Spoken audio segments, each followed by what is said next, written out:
We are going to start off today, as we always do, with the Pledge of Allegiance and the four-way test. And one of our newer members, Deborah Simmons, is going to lead us in that. Deborah. Please join me in the Pledge of Allegiance. I pledge allegiance to the flag of the United States of America and to the republic for which it stands, one nation, under God, indivisible, with liberty and justice for all. And the four-way test. Now, please join me in the four-way test. Of the things we think, say, and do, is it the truth? Is it fair to all concerned?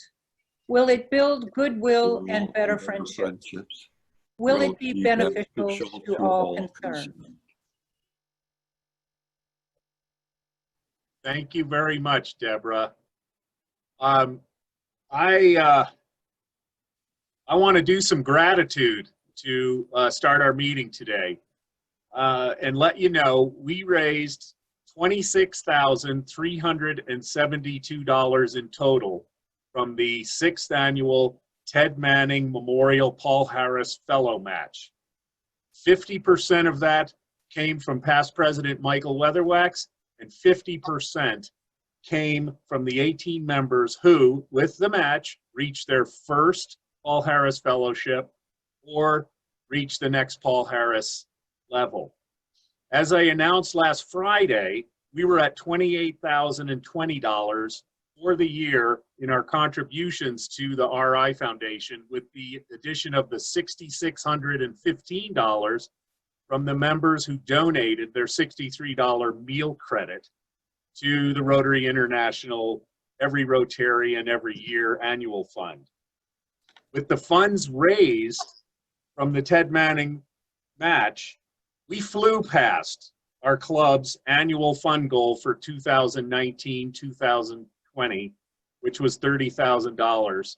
Michael Weatherwax calculated it for me, and we are at 181.31% of that goal. And I'd be remiss if I didn't point out that these contributions to the RI Annual Fund are in addition to the $9,000 we contributed to feeding the front lines at the start of the COVID-19 pandemic, the 11,000 pounds of food and $12,000 that we helped raise with our sister Rotary clubs for Sister Carmen, the $37,000 that we raised at our signature event on February 8th, and another $9,000 in subsequent contributions from club members to provide potable water to the Oglala Sioux at the Pine Ridge Reservation. These are all great reasons for me to say thank you, thank you, thank you to all of the members of our club who made this possible. And I would like to go ahead and put up the slide for the Juneteenth meeting so you can see it gives a summary of the meeting.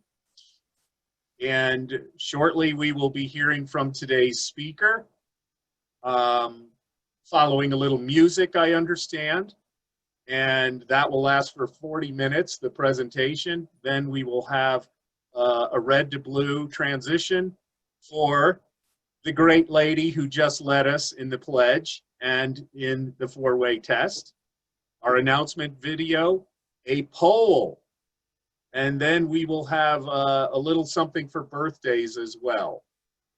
So let's cue up that music before we start our presentation.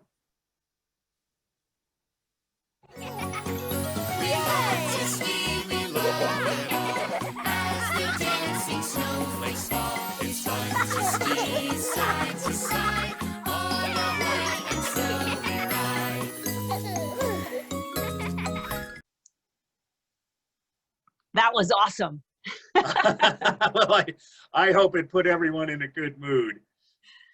Geraldine Link is the Public Policy Director for the National Ski Area Association, which is based in Lakewood, Colorado. The NSAA is the trade association for ski area owners and operators. It represents over 300 alpine resorts that account for more than 90% of the skier, snowboarder visits nationwide. The NSAA also has more than 400 supplier members who provide equipment, goods, and services to the mountain resort industry.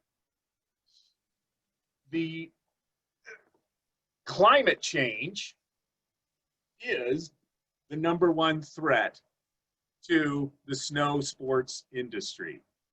In Colorado and elsewhere, the ski industry is not sitting back and waiting to respond to this challenge.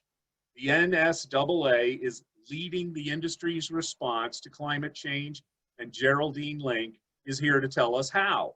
Please give a warm Boulder Rotary Club welcome to Geraldine Link of the National Ski Area Association. Thank you.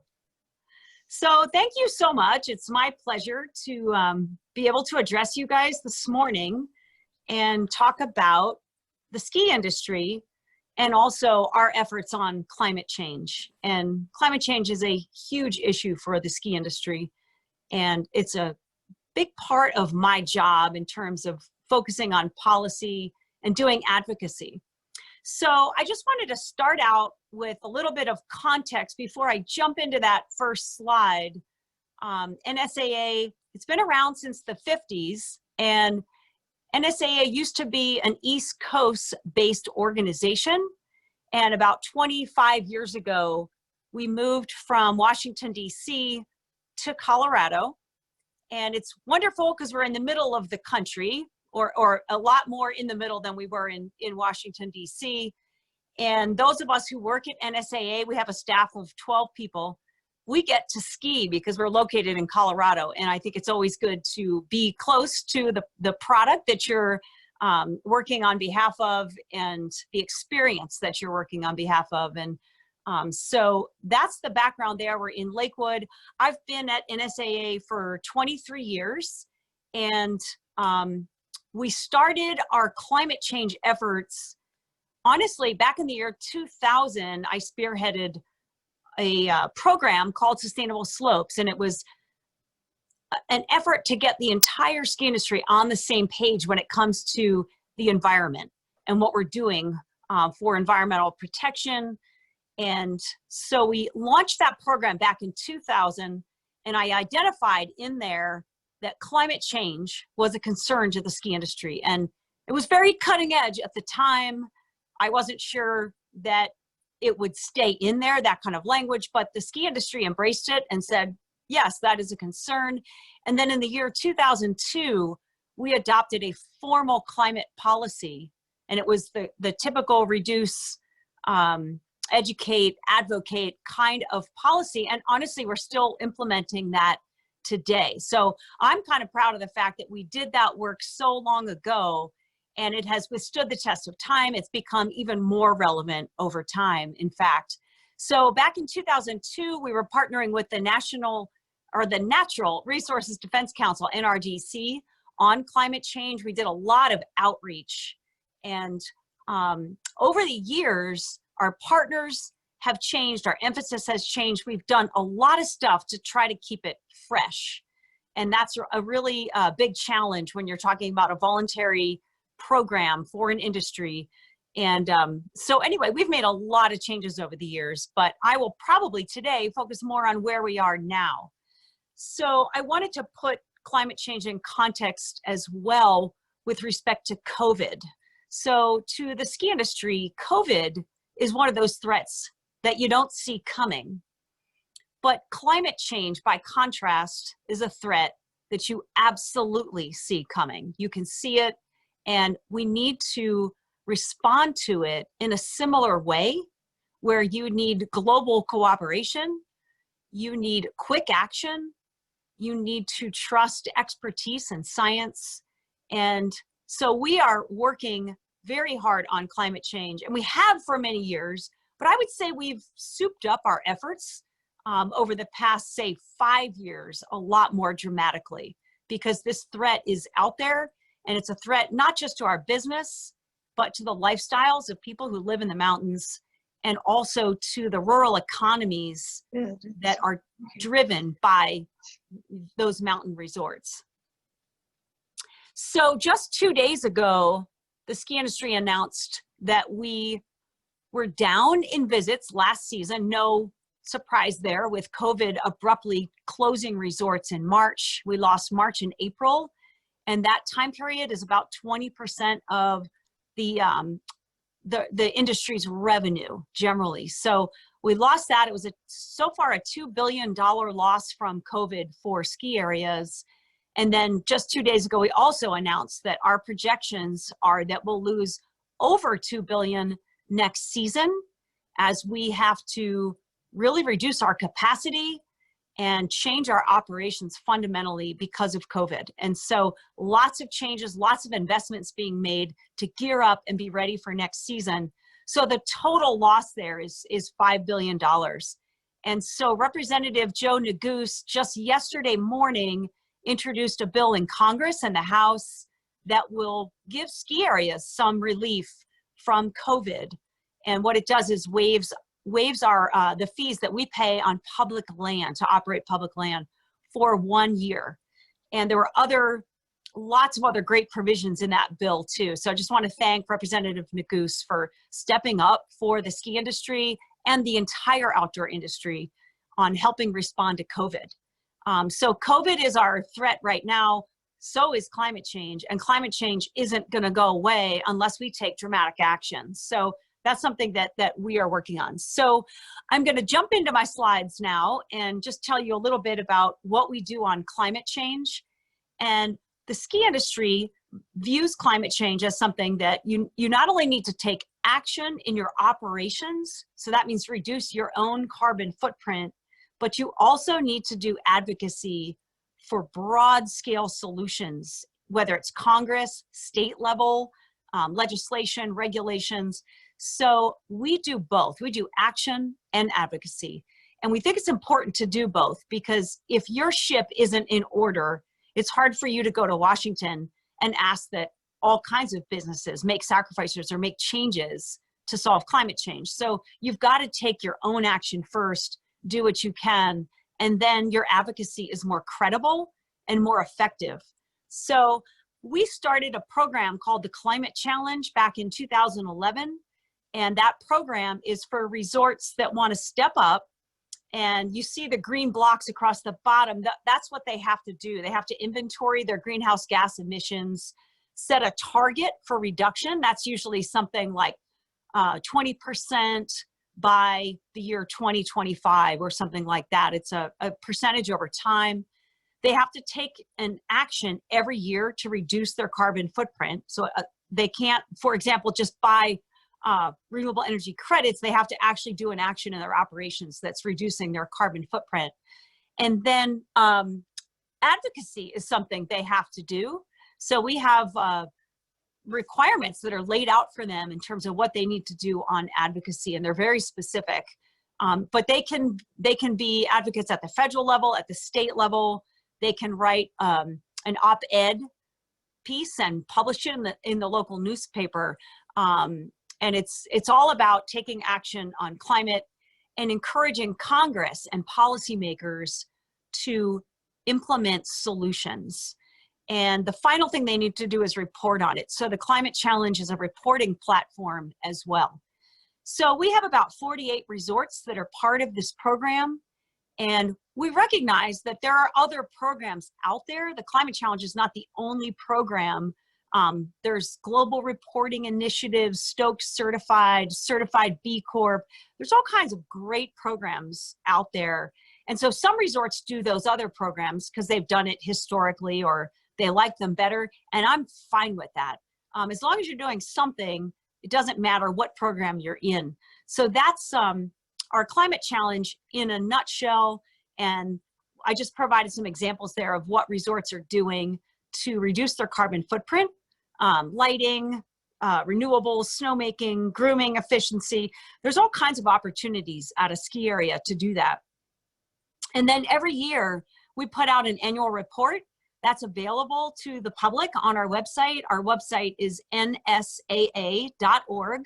And if you click on the environment button, there is all kinds of information up there, not just about the climate challenge, but our entire Sustainable Slopes program. So we track the reductions in greenhouse gas emissions over time, and those are all available on our website if anyone's interested. Okay, so on the next slide, I'm going to talk briefly about more of our advocacy initiatives.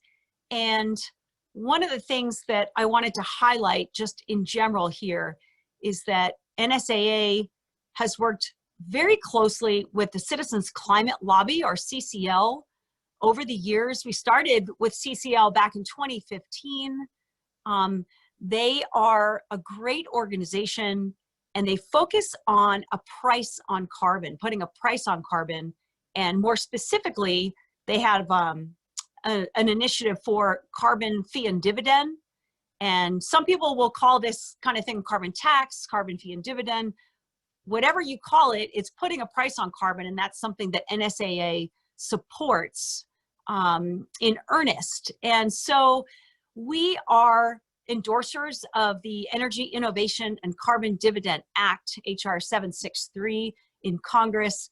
And by being an endorser, NSAA is in a good position to encourage resorts and also ski associations at the state level.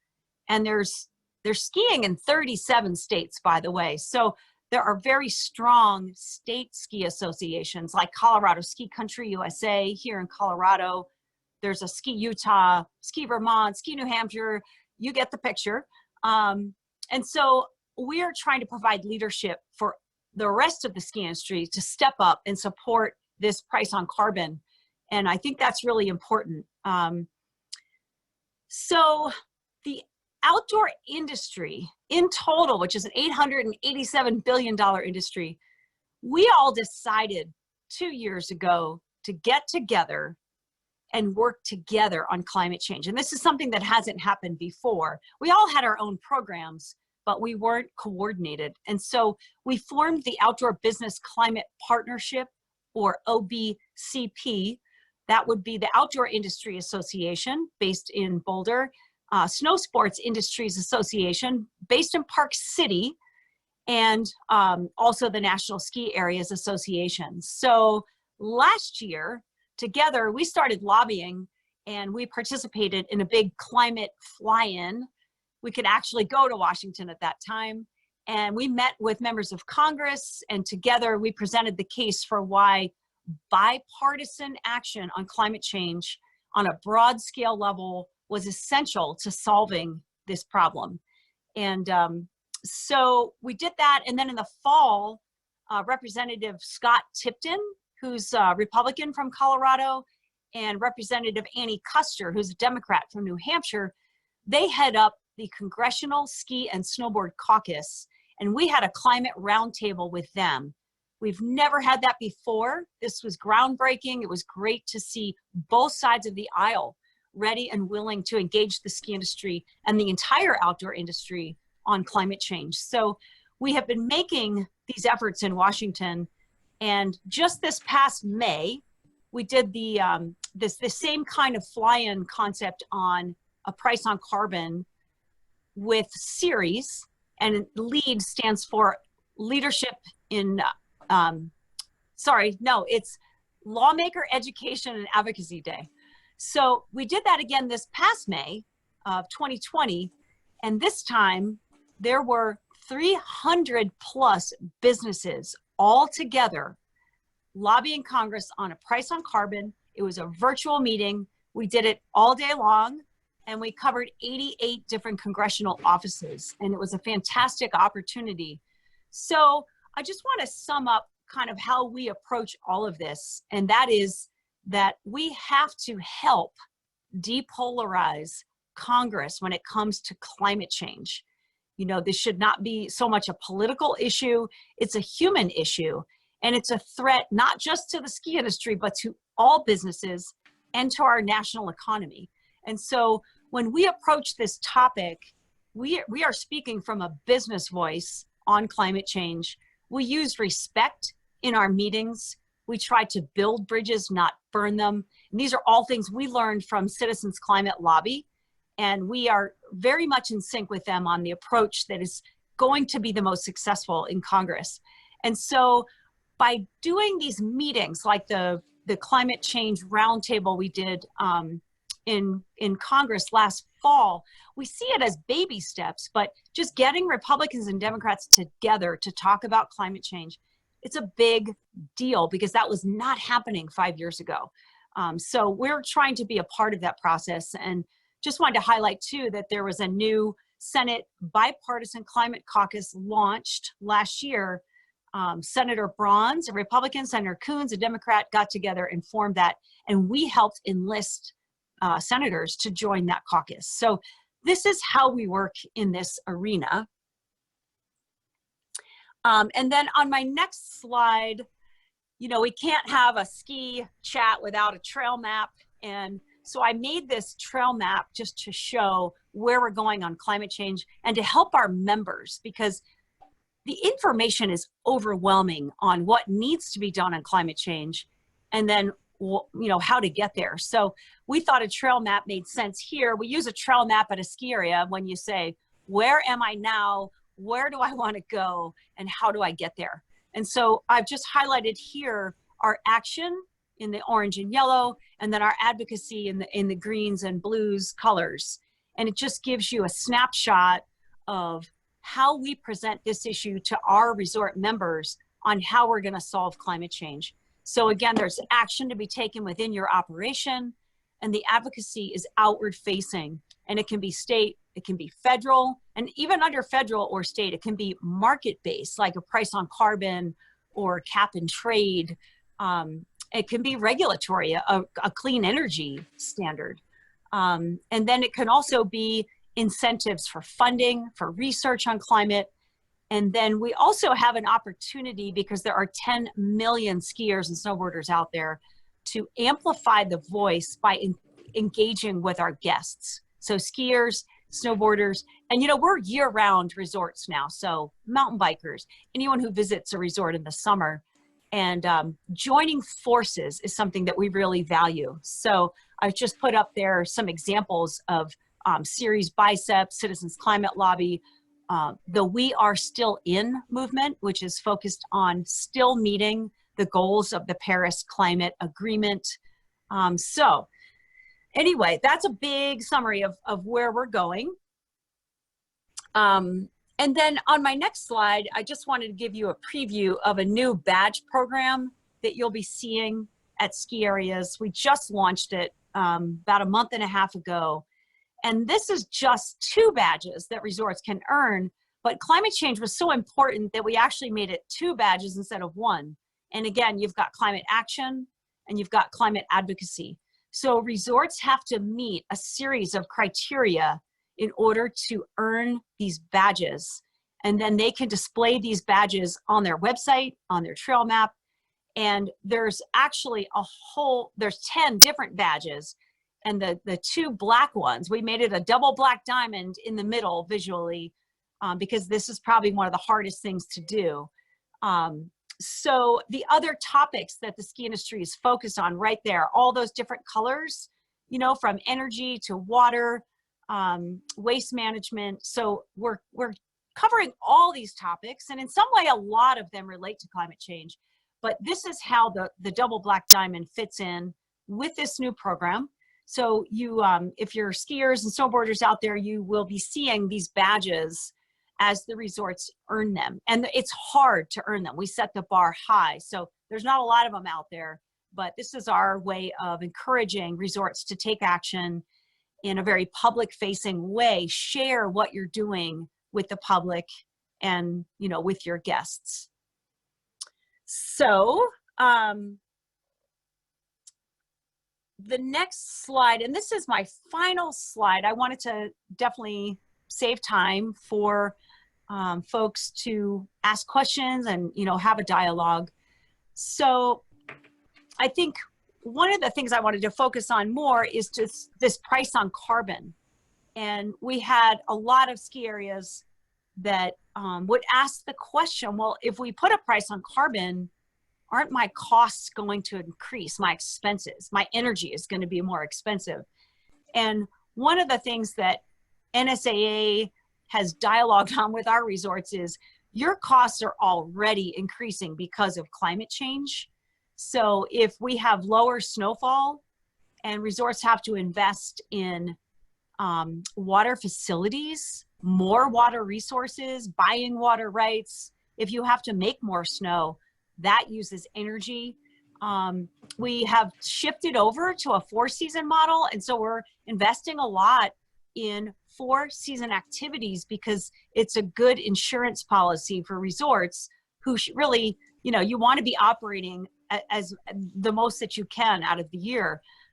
So resorts have added summer activities. And then wildfire risks for ski areas. In California, the insurance policies for ski areas have the premium rates have quintupled. And so they're 5 times higher in 1 year. So I just wanted to highlight for you, it's not just losing part of the ski season that has that economic hit on our bottom line, but it's also the summertime. You know, if there's smoke and fire, you're not going to have guests in the summer either. So we have a pretty big challenge here that we're facing, and our costs are going up. So a price on carbon would spread those costs across the entire economy. And really, it would just reboot, I think, our nation towards more of a clean energy economy. And that is where we really need to go. So I just put in a couple of fun facts there too on myth busting. And I think there's a lot of, you know, banter in the press that, well, ski areas are huge energy hogs. And if you really look at that in perspective, we account for about 10% of a mountain community's emissions. And those numbers come from Summit County, Colorado, Park City, and Alta up in Utah as well. Also, we've heard, well, gosh, you're just causing climate change because of your snowmaking. And yes, we do have to increase snowmaking in a low snow year. Snowmaking's been around for decades, by the way, just to create more reliable conditions, especially early season. But snowmaking is only 10 to 20% of a resort's energy use. So that, I think, is a really important fact to know. And then finally, I would just wrap it up by saying that ski areas have a high burden to contribution ratio.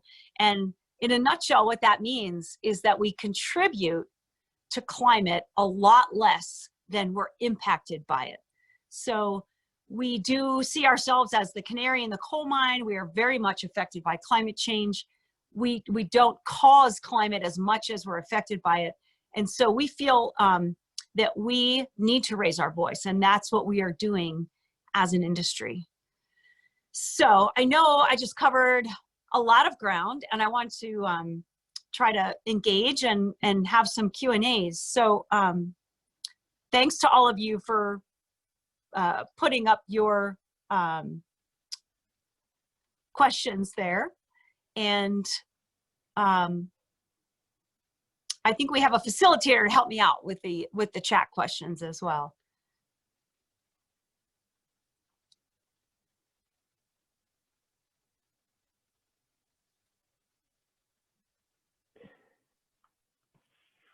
Geraldine, John's going to be your facilitator today. So Awesome. I think he's going to start with a question of his own, though. Okay, great. Well, that seems kind of self-serving, but I'll do it anyway. I volunteer. Thank you very much, Geraldine. You did answer my first question about whether increased snowmaking is one response to climate change. And then my follow-up question was, how does the increase in snowmaking impact the minimum stream flows in the streams and rivers from which the snowmaking water is being taken? Absolutely, I can answer that. So I think the answer is if the snowfall is very low at the beginning of the season, and we really need like good snow in December because about a third of the ski industry's revenues occur over the holiday season. So we want to be geared up and ready before that hits. So we are typically removing water. And just so you know, a lot of resorts have stored water reservoirs, impoundments. And so the typical put a straw in the stream and withdraw for snowmaking, that's not the majority of how snowmaking occurs, just so you know. But that water does come from a stream or come from somewhere. So every stream in Colorado has minimum stream flows attached to it. So the Colorado Water Conservation Board implements those. So every stream, every river, tributary has those minimum stream flow requirements on them, and we absolutely do not violate them for snowmaking. So that's just a given. We abide by those. But a lot of times too, resorts are bringing water to a watershed that wouldn't otherwise be there. So through pipelines, water is brought in. Resorts have invested millions and millions of dollars in water. So a lot of times what that snowmaking is actually benefiting that ecosystem by bringing in more water that wasn't there to begin with. And it's almost like a frozen reservoir, if you will, and it gradually melts over the springtime. So I would say we're very much aware of the limits on stream flows, and we meet those requirements. Absolutely. We do not violate those. Okay, thank you. Bill Rubin has a question. You need to unmute him first. So largely, Geraldine, you answered a lot of my question, but there's some sort of subsets of it that are really troublesome, which is that in the state of Colorado, for example, the fossil fuel industry has really been key to economic development over the last 8 to 10 years. But there's also been a linkage between fossil fuel development and climate change. And so, you're advocating for renewables, but then you're trying to deal with these sort of conflicting or different opinions or positions that happen in Washington and elsewhere regarding the economy and regarding energy development. So where does the industry, how do you negotiate that kind of conflict in your advocacy work? Absolutely, and that's an excellent question or comment. So one of the things that we're seeing on the national level is a shift in the costs of renewable energy, right? And some of this might be pre-COVID and we need an adjustment period going forward. But because the price of wind and renewable solar energy is coming down, we are seeing a shift towards more renewable sources in the energy mix. Some of that happens because states set a requirement or, a renewable portfolio standard or a clean energy standard where a certain percentage of a utility's energy mix must come from renewable sources. So some of that is regulatory driven, but also some of it is just market driven, sheer costs. And so in Colorado, for example, there was just an announcement on the retirement of a coal plant early. And we're starting to see that in places. And the reason is that when you do need, I'm kind of getting ahead of myself, but we're seeing that trend and that shift towards renewable energy because renewable energy is becoming more cost effective. And so what we're looking at is this is going to be a gradual transition. We're not going to just snap our fingers and have, a renewable energy economy in this country. But if you can be part of that transition, that is something that we try to do. So just by way of example, resorts are big customers to their utilities. They use a lot of energy and they're in a place where they can speak up with their utility and say, hey, for example, I'm part of the climate challenge of the ski industry, and my goal is to reduce my carbon footprint 50%. How are you, utility, going to help me get there? right? So you're a partner with that utility. Some resorts are working with the Public Utilities Commissions at the state level, weighing in on those hearings. And then some resorts, for example, in Utah, I was part of a meeting where a bunch of resorts got together and sat down with the utility and said, we need renewable energy on the grid. How do we get there? And so there's lots of ways for resorts to engage on helping support this shift over to a green energy economy. But it's not going to happen overnight, but it is already happening. And that's something that I think we're very optimistic about and very happy to see. All right. Next up, Hans Wick has a question. Say, Geraldine, thanks for your presentation. So what would you say this current pandemic has taught the ski industry about climate change? What have you learned? I think one of the major things that we have learned, and not just us, but when we look at the complete shutdown of economic activity that occurred as a result of COVID-19, and that resulted in approximately a 5% carbon dioxide emission reduction globally.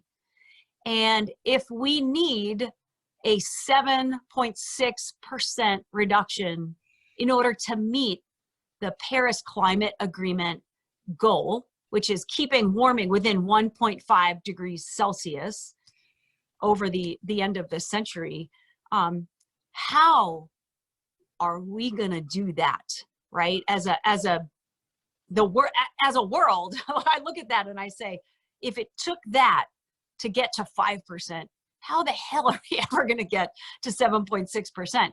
So I think it, for us, made us realize that, I mean, we always knew this was going to be hard, but we have to put way more emphasis on this, and Congress needs to do something about this when they're looking at addressing COVID and economic impacts and resiliency and stimulus.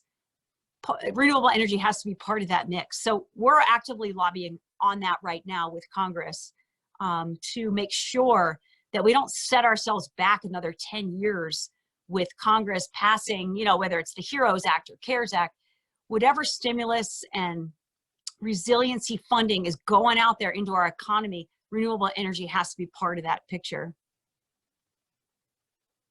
Okay. Looks like Gary Kahn has another question that relates to lobbying Congress.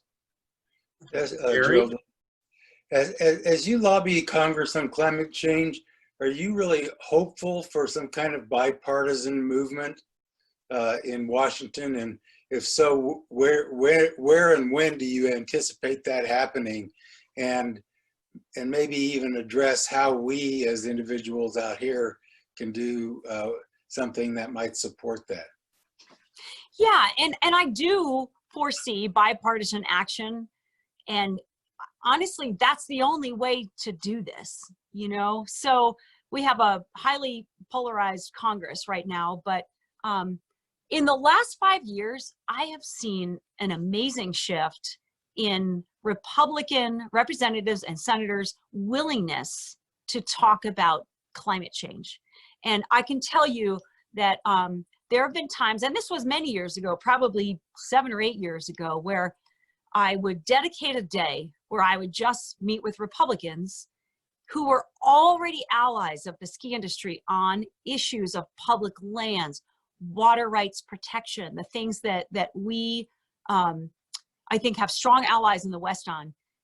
And those same Western conservative Republicans, I spent a day just talking to them about climate change, and the reactions were not good. I'm just going to say, like, say 8 years ago, 7 years ago, where, you know, I would be told, hey, thanks for coming in today, but the words climate and change are not two words that my boss uses in the same sentence, you know?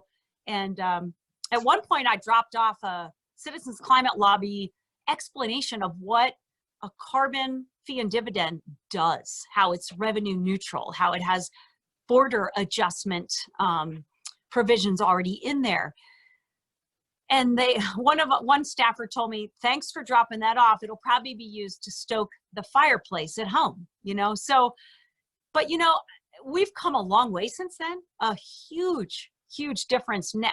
I'm seeing a huge difference now in Republican members' willingness to talk. And just that, the series lead day that we just did, where we talked to 88 offices, we had Republican representatives and senators on the line saying anyone who doesn't think climate change is an issue has their head in the sand. And that's a huge shift. So, you know, are we ready to just start celebrating? Not quite yet, but we're getting there. And I think that the more that businesses step up and share their business voice in Congress, the insurance industry, I mean, talk about the threat of climate change and the economic hits they've already taken on that.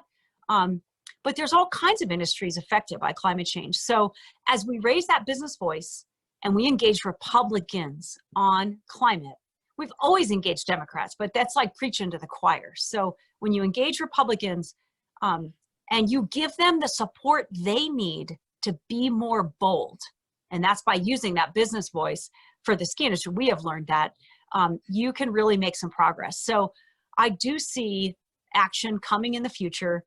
You've got some leaders in the Senate on the Republican side, Senator Braun from Indiana, Senator Mitt Romney from Utah is another one. There are some Republican senators out there who say, we have to take action on climate. You know, politically, we can't just let the Democrats have that topic. We have to have that topic. So that's gonna happen. We've all been looking at 2021, to be honest with you, because we thought a shift in the White House would help shift action in Congress that's bipartisan. Thank you. All right. Cassidy Murphy. Hi, Geraldine. Thank you so much. I think that you were talking just now about tools for Congress to use regarding climate change in the ski industry. My question is sort of on the other side. You said there are 37 states that have skiing in them. And my question is, are there states that have responded really well to your initiatives? And if so, do things like the incentive of the badges result in more skiers using the resorts in those states? Interesting. So we definitely have more proactive states on climate. Some are more proactive than others. And so, for example, California really leads the way on climate. A lot of times it seems like we're always catching up to where they are. And then there are some more conservative Western states like Idaho or even Maine on the East Coast, where their ability to talk about climate has not been as free and open as like somebody from Colorado. I feel like Colorado is pretty proactive on climate. And so depending on where you are, you know, you're going to get a different response and you're going to make progress. You know, it's that political climate that you're operating in naturally. So I do think that skiers and snowboarders consider themselves to be environmentalists. They are conservationists at heart. And so when they see a resort that is stepping up and publicly, you know, making statements on climate and interacting, if it doesn't win them over in terms of what pass they buy, it certainly makes them happy about the choice they made when they're skiing at that resort. And so people make choices about their resort based on a number of factors. It can be location, right? Driving distance, and it can be price. Those are big factors. But I do think that being sustainable is the norm now. So if you're not resonating with your customers. Okay, our next question comes from Randy Butler. Thank you, John. And thank you, Geraldine, for your presentation. You mentioned earlier that member resorts have specific requirements they must meet in the climate challenge. And you just mentioned some doing a really good job of advocating in their states. Are there ski resorts in Colorado that you can name that have done an outstanding job stepping up to those requirements of the climate challenge? Absolutely. So in Colorado, and I'll just rattle some off, but Arapahoe Basin was a founding member of the climate challenge. And so they've been in there since day one. And so has Copper Mountain. Copper is owned by Powder Corp, which is a great, great advocate on climate change solutions. We have, well, Aspen Skiing Company was part of the climate challenge, but they set their goals to 2020. So I guess I would view them as a graduate of the climate challenge. And Telluride is part of the climate challenge as well. Powderhorn Resort is part of the climate challenge. Okay, I'm going to kick myself if I forget some who aren't. Eldora is part of the climate challenge. I should have started with them, talking to the Boulder Rotary Club. And they're also owned by Powder. And Winter Park and Steamboat are both climate challengers. And who am I missing? I think that is at least almost all of them. There may be more. Well, we'll give you a chance to blurt them out at the end. When we have one more, we have one more question, and it Okay. comes from TC North. Thank you, John. And Geraldine, thank you so much for being an early leader in this. I have a long history with being in ski resorts and taught at Copper Mountain during my graduate school days. And after 40 years, I'm still a cross-country skier. But I'm also a business consultant, so I understand the importance of using your business voice versus your ecological voice. And I have been known to be a tree hugger and even a tree kisser, I admit. But what I wanted to ask you about is you have an amazing resource in Techstars Sustainability in partnership with the Nature Conservancy that's based in Denver. And they have companies that are doing amazing work in all of the areas that water, waste, food, and energy. And they're always looking, most of these young companies are well-funded when they get out of Techstars, and they're looking for partners to work with. And I also know of an engineering firm that's writing the specs for smart cities around the world. And I wonder if ski resorts wouldn't be interested in becoming a smart ski resort, which means you're not only reducing your carbon imprint, but you're actually becoming carbon negative and improving the environment. So just some comments and a question. Yeah, no, we would absolutely be interested in that kind of connection. And I cover the whole country. So sometimes I'm not aware of something even going on in Colorado, to be honest with you, because I'm very much Washington focused. But I would be very open to hearing about, you know, who those companies are and what those potential connections could be. And so, you know, I would really like that. The Nature Conservancy is a great organization, and we have worked together on different things. We've been at the table together in the public lands realm, especially. And that's really my emphasis with NSAA. Public lands is a big part of what I do. So I know that Vail Resorts also partners very closely with the Nature Conservancy. Mm-hmm.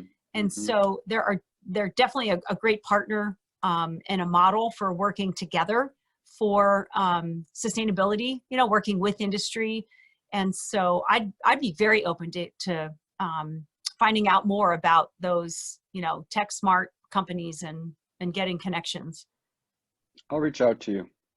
Okay. I also just wanted to mention that on NSAA's website, nsaa.org, again, if you click on the environment button, there's a pull down on the right, and the climate challenge is up there, and you can see all the resorts who are part of the climate challenge. And so those are up there. We did add one challenger this year. It's been a tough spring for the ski industry because the climate challenge, you have to pay money to be part of the climate challenge. And the reason is that we developed a ski area specific inventory tool. And we also have a team of engineers and consultants working with Brendel Group, and they're based in Fort Collins. They have a Denver office and also a Salt Lake City office. They oversee the process for ski areas. So it's not just a resort saying, this is what we're going to do and just posting up numbers. Those numbers are actually reviewed very meticulously to make sure that everything is up to snuff and that there are no red flags, no miscalculations. And so we, resorts have to pay for that service to be part of this program, but it's worth it because we stand by those results that we're posting and publicly reporting. So this year we had one ski area in Idaho, Schweitzer Mountain, join the climate challenge. We're thrilled to have them. Usually we have about 5 come in a year to the program. All right. Well, thank you. And Merrill Glustrom has the next word. He looks like he's listening to rock and roll music on his headphones, but I'm sure he's tuned into us. Merrill. Sorry, John, I can't hear you. The rock and roll music so loud. Geraldine, good to see you again. I want people to know that Elevations Magazine has called you a local hero here in Colorado. And from your presentation, we see why. I want to thank you for presenting to our club. Thank you for taking up the climate challenge and taking important steps to enable the Colorado ski industry to thrive for years to come, because it's such an important part of our economy. Also, I just want to interject, I, along with fellow Boulder Rotarians Grant Couch and Edie Hooten, are volunteers for the Citizens Climate Lobby. So thanks for the shout out. I, for one, cannot imagine the Colorado mountains without snow for much of the winter and increasing flood events and fires coupled with periods of sustained drought on the Front Range. Our Boulder Rotary Club is eager to take up the climate challenge. Let us know how our club and other Front Range Rotary clubs can help. You may not know this, but at Rotary, we have a can-do spirit that can make a difference. We've proved it in our highly successful International Polio Plus campaign. You know, we are very close to eradicating polio. And so in your honor, we're donating 100 doses of polio vaccine so we can once and for all eradicate the scourge of polio. Thank you so much for your talk. Wow, thank you so much, Merrill. It was a pleasure to meet you. And I'm so happy that we spoke and you invited me here. So thank you so much. And I really appreciate the feedback. And we'll continue to work together. And thanks again. I really appreciate it. Okay. Now, as I promised at the start of the meeting, we have a member who's transitioning from a red badge to a blue badge today, and her name is Deborah Simmons. Susan Connolly is the MC for this portion of our program. And it is my honor to reintroduce Deborah Simmons, who joined Boulder Rotary Club in November last year, sponsored by Pam Malsbender. Deborah's career spans several decades and several states and includes work in the corporate and nonprofit sectors, focusing on leadership and organizational development. She has been involved with a community mental health center, a shelter to rehabilitate underage victims of sex trafficking, and has been a counselor in a women's correctional facility. Deborah has both an MBA and a Master's of Science in Addiction Counseling. Please read all the details in Deborah's bio on our club website. In 2011, Deborah and her husband Wayne, who have son Chris and daughter Carolyn, moved to Longmont. Deborah serves as a trustee for the Community Foundation Boulder County. And in late 2016, Deborah founded the Reentry Initiative, acronym TRI or TRI, to support women re-entering from incarceration into Boulder County. To date, more than 30 women have graduated from the evidence-based pre-release program. Some of these women have been released into the Tri House in Longmont, and others Tri has helped to place in housing in the Denver metro area. Since its founding not quite 4 years ago, Tri has been granted funding to serve both women and men coming into Boulder County through the parole office in Longmont. As founder and board member, Deborah volunteers her time to all aspects of Tri's work. This is a photo of Deborah with the warden of Denver Women's Correctional Facility and the comedian and author Paula Poundstone when Paula flew in to discuss her offer to perform for the incarcerated women. Deborah's hobbies include singing, hiking, knitting, and playing piano. Please join me in congratulating Deborah Simmons on her transition from Red Badge to Blue Badge member of Boulder Rotary Club.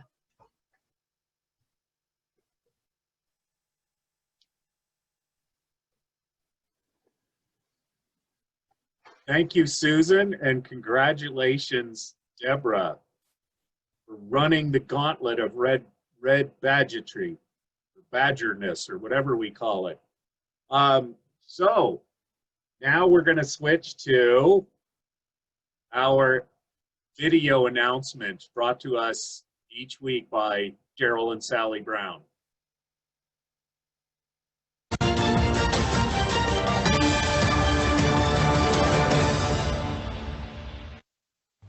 Boulder Rotary Club is the best place to be on a Friday afternoon. Well, thank you, Susan Connolly, for being our guest on the MP4 here. Susan, you got a lot more to say about an important topic. At Rotary, we have no tolerance for racism. Promoting respect, celebrating diversity, demanding ethical leadership, and working tirelessly to advance peace are central tenets of our work. We have more work to do to create more just, open, and welcoming communities for all people. We know there are no easy fixes and that challenging conversations and work lie before all of us. Rotary's strength has long been our ability and commitment to bringing people together. We will tap into that strength now as we stand with those who are working for peace and justice. Rotary will do our part to listen, learn, and take action, sure that we continue to contribute to making positive change. June is Rotary Fellowships Month. This can be confusing because Rotary in itself is a fellowship. But Rotary Fellowships are international groups that share a common passion. Being part of a fellowship is a fun way to make friends around the world, explore a hobby, profession, or enhance your Rotary experience. Look for more on the Rotary International website about fellowships. Tomorrow is the beginning of the first virtual Rotary Convention. Don't forget, you have to sign up at riconvention.org. I'm sure it's going to be a great time, so let's all get signed up. The next Rotary Book Club meeting is July 14th. The book is Factfulness, 10 Reasons You're Wrong About the World and Why Things Are Better Than You Think by Hans Rosling. Darla will send out a Zoom info prior to the meeting, so please let us know if you have any questions by contacting Sue Deans or Darla Sheath. This past week, Cassidy Murphy and Mike Brady took the past presidents to Hawaii. There wasn't an international convention, but there was a past presidents meeting where all the past presidents gave the incoming president, Sally Brown, wisdom about her coming Rotary year. Thank you, past presidents, for your wisdom and passing it on. We want to make sure we are welcoming our guests and letting everybody know who is here with us today and next week. So if you bring in guests next week, please make sure you tell Vanessa Mead, our club administrator, so that we can welcome them properly. I know President John already mentioned it, but thank you, Mr. Michael Weatherwax, for carrying on the legacy and memory of Ted Manning in contributions to the Rotary Foundation. Another successful food drive in the books for Sister Carmen. Thank you to all the Rotarians who participated.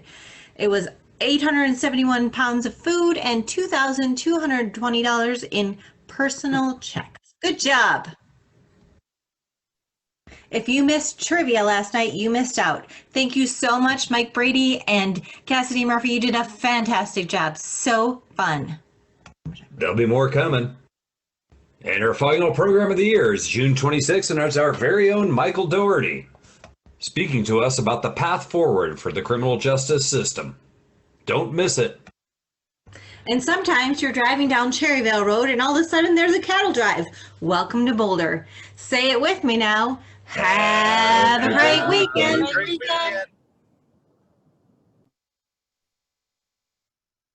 Wonderful. Wonderful. Okay, now the next step is we need to ask you a couple of questions and you need to answer them, please. I think it's Fred that puts that up on the screen. Is that right, Fred? I think it's Cassidy. Okay, I think it's Cassidy.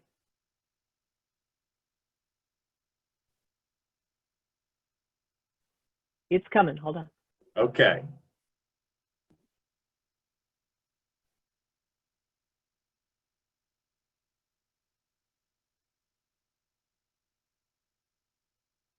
Here. Okay, can you see the poll on the screen? Yes. There are 2 questions. Okay, please answer those questions. There are just 2.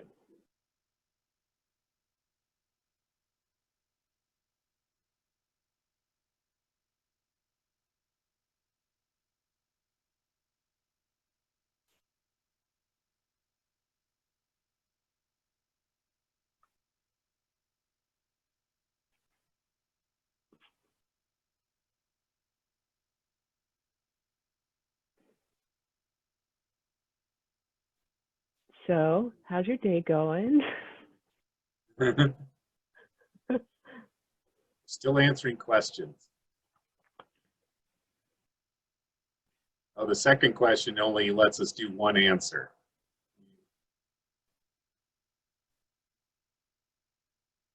All right.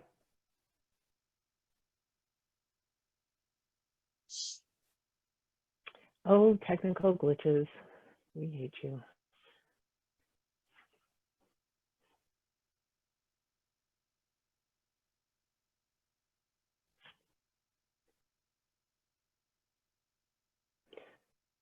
All right. Looks like we're at about 75%.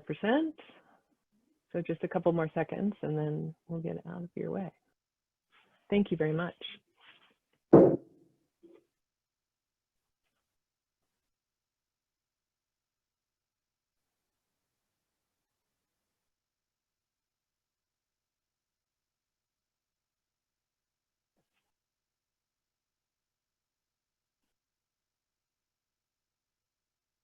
And just to let you know, this is from the membership committee, and we are just trying to hone in on what are the things that are meaningful to you about Rotary. So we really appreciate you taking a moment to do this.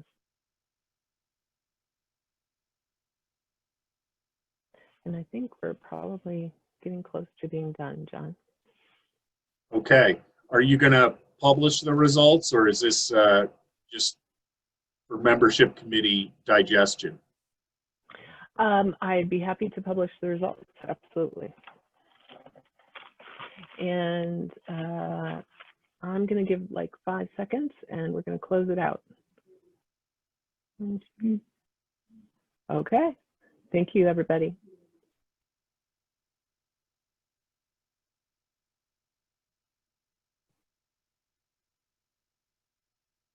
%, say email. 51% say interesting meetings. Was that behind? Okay. Yeah.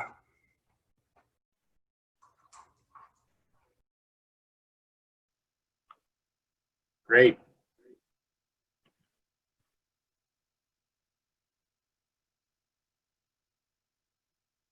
Thank you. Thank you very much.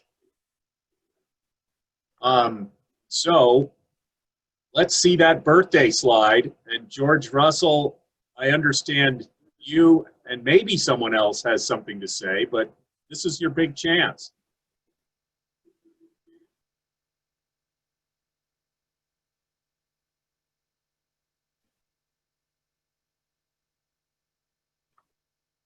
These are the people who have not asked me to say something. I wish we'd have more participation in this. But maybe this is the reason a lot of them haven't. I know you think I'm scatterbrained, but your observation's blinded because you see to tell the truth. I don't recall being absent-minded. I got the proof right outside. I brought it along just for luck. I'll step outside and get it when I remember where I parked my truck.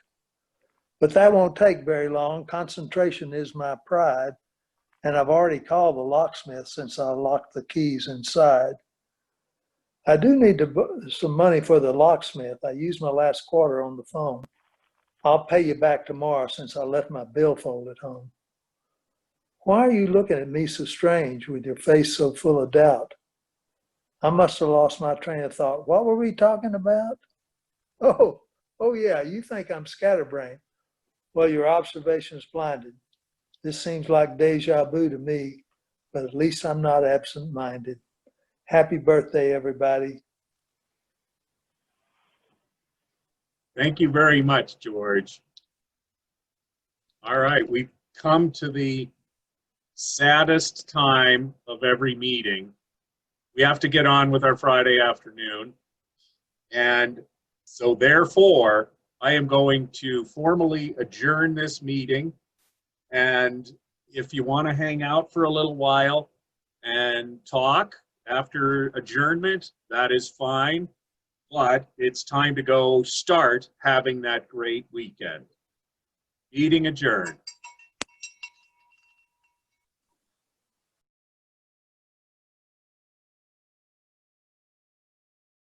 Has anybody stayed behind for the chat? Hi, Cassidy. Hi, Peter. Gary had made a mention that people might want to know a little bit more about the chat function on the Zoom platform, and I'm here to answer questions about that if you have any. Actually, you posted the connection to the various sites on NSAA's site. Maybe send that out in the newsletter as well. I will, absolutely. Yeah, the ability to choose a ski area that is on board with climate change could be very important. We're going to be skiing in Montana at a particular site near Kalispell, and I want to look them up and see if they're involved. That's awesome. Well, that there are two that where it might show up, and that's the Climate Challenge page on NSAA too. But you can always save the chat yourself if you want to. I'll go to the NSAA site and look for it. All right, but it'll be in the newsletter as well. Yeah, thanks. Wait, I have a follow-up question, Cassidy. You're saying we can save the chat? Yeah, absolutely. If you figure out how to do that. If you look at the chat dialog box, yeah, at the bottom there is a little box where you can write messages. Right. Oh, I see it over. There's a 3-dot box on the right side. Exactly. Chat. And if you see that 3-dot box and put your cursor over it, it gives you the option to save the chat, and you just push that. It'll give you a little green message that says the chat's saved, and you can show where it is by clicking on the show in folder. And when you do that, it's a text document, so it's sort of like a Word document, but not exactly. And it gives you a rundown of everything that was in the chat during this particular Zoom session. Okay. Yeah. And does it save just the ones that are among everyone? Because you can also do private chat functions to particular members. It only shows your private chats, not everybody else's. So okay. This is Rotary, so we shouldn't be worried too much about that, but no. Yeah. But yeah, just yours is what is supposed to show up. And any of the public ones like the websites and that sort of thing. So that can be really handy if you want to get back to something like Peter does, and you don't want to wait till Tuesday when the newsletter comes out. Cassidy, I don't see that those three dots on the menu thing on my screen. So you pulled out, so you pulled out your chat. Right. At the very bottom, Yeah. where you type in your messages, there's no three dots down there? Nope. Are you on an iPad? No. On a Mac. Just a regular computer? I don't know. I'm on a laptop why it Mac, didn't show up. and it's right below where, yeah, I mean, it's at the bottom, over on the right side. It's a little box that's a little gray with three dots in it. Yeah, I don't have that for some reason. Okay. It works. So John, Yeah. my birthday is actually next Friday, and it is also the next to the last meeting of Boulder Rotary Club that I'll be at, although I'm inducting Sally in July. I would like to say thank you and goodbye to the club next for the birthday. I've sent a message to George Russell on the chat, but should I try and contact him as well? No, I'm glad you brought that up because I was aware of that too. And I knew obviously you were going to help induct or install Sally at the July 10th meeting. And are you still slated to leave on July 15th, leave Boulder? Yes. Okay. Yeah, no, I think that's great. And we can just, you know, since we'll be, Cassidy, I can't remember, are we meeting on Monday? Handling yes, it by we are. email. Yeah, we have it set for Monday. That's right. Okay. So Peter, you'll be on the agenda. All right, and also, when do we meet in terms of whether or not we can set up the virtual podiums, and a podium with your banner on it, a podium with Sally's banner, and the images of the board members and all of those sorts of things, whether that construct will even work? I think we could discuss that on Monday, Cassidy. I don't want to usurp your agenda making powers, but since we're dark on July 3rd and our next meeting is July 10th, it probably makes sense for us to at least figure out whether that's feasible. I think it's definitely feasible, and you know, you can do it in a variety of ways, but PowerPoint might be one at least easy and accessible way to do it, as long as you have all the pictures and that sort of thing. So we can definitely talk about that on Monday. That's no problem at all. And maybe if you want Peter to be part of that meeting, then then maybe send it to me. I wrote in an email, and I think I sent it to you, John, about and you have the script about my concepts, and I wonder if Cassidy, if you've seen that. I have not. Do you still have that email, John? Oh, yes. Yes, I just haven't read it yet because I've been kind of going week by week, but now we're there. We're 2 weeks out, so. You know, however it works, I'm fine with, but you know, if when we swear in, you say thank you to the outgoing board, and then we're swearing in the president-elect and the incoming board and next year's board, it would be nice if all of their pictures, even potentially live, could be sort of standing around the podium. You know, I don't know how the heck it would work, but you guys are the smart ones. We can talk about that. I just wanted to check in and see if anybody else had any questions about chatting. And I can share my screen if Gary wants to stay. I can share my screen. I'm not sure Gary can share his yet, but we could figure that out.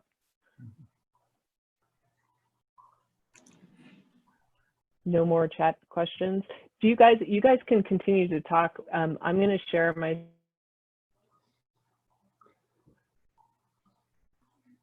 John, I just wanted to ask, if I may, about the virtual RI convention and whether The screen so I can just board point this, is.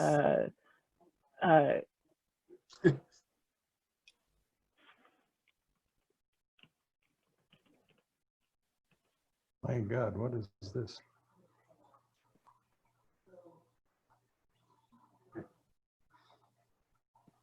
Okay, so I was just sharing my screen for Gary to see if he sees anything like this on his screen when he is in the chat function. That is where you go to save chat, right there. Yeah, I'm seeing something else on your different window on your. Cassidy, when you share a screen, it blanks out the Zoom screens, the Zoom control screen, so we can't see. Oh, okay. Well, never mind. I'll do it offline. I'm looking at the With, settings Gary. now I'll under send you a chat. copy. Think if I need to do something else there. I'll figure it out. Okay.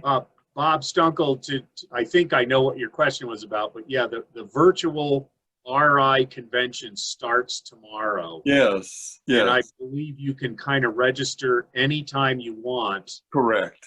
And it is not, there is no cost Yeah. this year since, well, since we're not going anywhere. And is there any particular tie-in, John, of your participation or of Sally's or of the board? Is there any particular monitoring or involvement in this coming week? I don't think so. I think it would be more for Sally. Yes. Than it would be for me, because I was, you know, fortunate enough, blessed enough, however you want to phrase it, to be able to go last year. And I just sort of went to things that I wanted to learn more about. Well, like, sure. in particular, World Community Service, because it was just something I didn't understand very well. I'm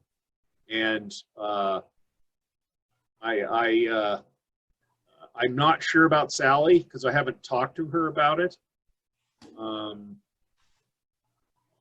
Very good. Just to know if there was any particular club tie-in to this virtual convention. Yeah, Bob, when you register for the convention, everything is based on Chicago time. So the plenary session thank you. start at 8 o'clock in the morning, which is 7 o'clock. 7 o'clock. I noticed that, Peter. Yes, thank you for confirming that because I was wondering. Yeah. Good. That's a good point. Thank you. And that starts tomorrow morning. Yeah. Yes. Tomorrow and Sunday. Yes. Our plenary sessions. Yes. John, has our budget with Sally not going and so on, are we saving some of that money and considering sending Sally next year if there's a in-person convention? I know Sally's been to other conventions and maybe she's not interested, but it's Taipei next year. I think she was, you know, she was obviously interested because it was in Honolulu, but she did go to the one when Daryl was president-elect, which was in Lisbon. In Lisbon. And the last few years, we've been allocating $2,500 to help pay for the costs, the travel costs and hotel costs for the RI convention, which last year didn't cover everything, but you know, it was still a very worthwhile thing. I would guess Sally, I know, has been concerned about the budget and the constraints and things like that, and rightfully so. And I just can't remember. The budget was approved. I just don't remember what money was put in there for the for this item. Okay. So, by the way, my experience was Taipei in '94. And so it's coming back to Taipei. I'll have special memories as we point towards 2021. Yeah. Yeah. Well, I have to log off because we have a finance committee meeting at 1:30. So I'll find out about this this budget question that Peter asked. Yeah. Okay. I was just Okay. curious. All right. Thanks for- Thanks, everybody. Thanks for the Bye. week. Thanks. Thank you, Cassidy. Have a great weekend. all. Thank you, John.